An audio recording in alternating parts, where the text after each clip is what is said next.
Sejam todos bem-vindos ao nosso canal para gostar de história. E o nosso tema de hoje é a luta dos trabalhadores no século XIX. Nós já falamos em outro vídeo sobre a Revolução Industrial e as transformações sociais e econômicas trazidas por ela. Mas se você ainda não viu, vou deixar o link aqui no card para você.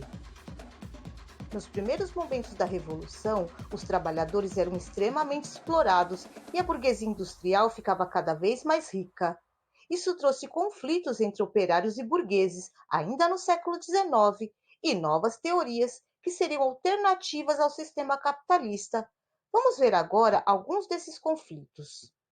Os operários começaram a ter contato com jornais clandestinos, com ideias socialistas e anarquistas, e denunciando as condições precárias desses trabalhadores.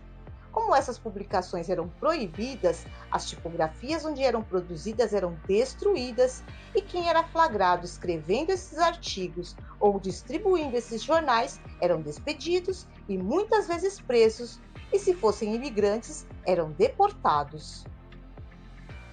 Revoltados pelas condições de trabalho precárias e tendo contato com essas novas ideias, começaram as mobilizações desses operários na Inglaterra. Algumas vezes a revolta era provocada pela fome. Sem ter condições financeiras para comprar alimentos, os operários se organizavam e saqueavam mercearias e armazéns. Outras vezes, as revoltas eram movidas pela opressão e intensificação do trabalho. Um dos primeiros movimentos operários ficou conhecido como ludismo. Os operários, como forma de protesto, quebravam as máquinas nas indústrias de tecelagem. Para eles, as máquinas representavam todas as dificuldades que enfrentavam. Esse movimento foi duramente reprimido, com castigos e penas violentas, e as máquinas quebradas substituídas, e a produção voltava ao que era antes. Então os operários perceberam que destruir as máquinas não era a solução e começaram a se organizar em prol de melhorias nas condições de trabalho, se organizando em associações, conhecidas como trade unions, que eram formadas por profissionais de diversas áreas, como sapateiros, mineiros, mecânicos, tecelões e carpinteiros. As trade unions tinham como principal objetivo organizar as reivindicações dos grupos de profissionais especializados. Em troca, os profissionais pagavam uma pequena quantia mensal. Essas associações foram se fortalecendo lentamente e deram origem aos primeiros sindicatos. Em 1824, o parlamento inglês aprovou o direito à livre associação, e com a aprovação dessa lei, as organizações regionais e nacionais se multiplicaram em toda a Inglaterra, e o objetivo inicial era negociar coletivamente remunerações salariais. E essa coletividade fortaleceu os trabalhadores, que agora conseguiam negociar melhores salários e condições de trabalho. E após as negociações, se um ou mais patrões não cumprissem o acordo, as trade unions promoviam a paralisação dos trabalhos, ou seja, a greve, como uma estratégia de resistência trabalhista. E a partir da década de 1830, os trabalhadores foram conseguindo a aprovação de novas leis, que reduziam, por exemplo, a jornada de trabalho de crianças e jovens. A partir de 1840, conseguiram também a redução de jornada para mulheres, e em 1850 foi a vez dos homens terem a jornada de trabalho reduzida. Vale lembrar que a jornada anterior a essas leis, para todos os trabalhadores, chegava até 16 horas por dia. Outra conquista foi a pausa para que os operários pudessem fazer suas refeições e descansar entre os períodos de trabalho. O cartismo foi outro movimento social popular de grande influência na Inglaterra na década de 1830. Ficou conhecido com esse nome porque sua referência fundamental de luta foi a Carta do Povo, recusada pelo parlamento inglês.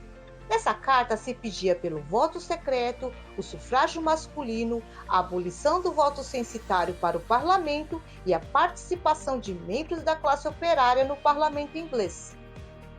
O cartismo foi um movimento que, apesar das sucessivas negativas da Carta do Povo pelo parlamento, resistiu por bastante tempo.